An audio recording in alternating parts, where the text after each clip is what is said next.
లేకపోతున్నా అవ్వా. నా మొగని కూడా నా బొంతలో చొరనీయలేదు అవ్వా. నేనే మలుసుకొని అన్ననే అవ్వా. నా బొంత ఎవరు తీసుకుపోయారు అయ్యా? ఎవరన్నా నీరు అయ్యా నా బొంత ఎవరన్నా ఎత్తుకపోతే పుణ్యం ఉంటది. ఎడుతు లిప్స్టిక్ అంతా పోతుంది, కన్నీళ్ళు వస్తే పౌడర్ అంతా పోతుంది. ఇంత మంచిగా తయారైనా కానీ బొంత ఒక్కడు లేకపోయే.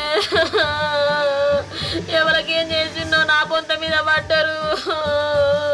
నేను ఎట్లా పోవాలి, నేను ఎడికి పోవాలి అయ్యా? నా బొంత లేకపోయే. ఇంట్లో వాళ్ళు నేర్చిర్రు, బయట వాళ్ళు నేర్చిర్రు నా బొంత మీద. ఏం క్లారిటీగా నాతోడు కాదు, నా బొంత లేకుంటే నేను ఒక్క నిమిషం కూడా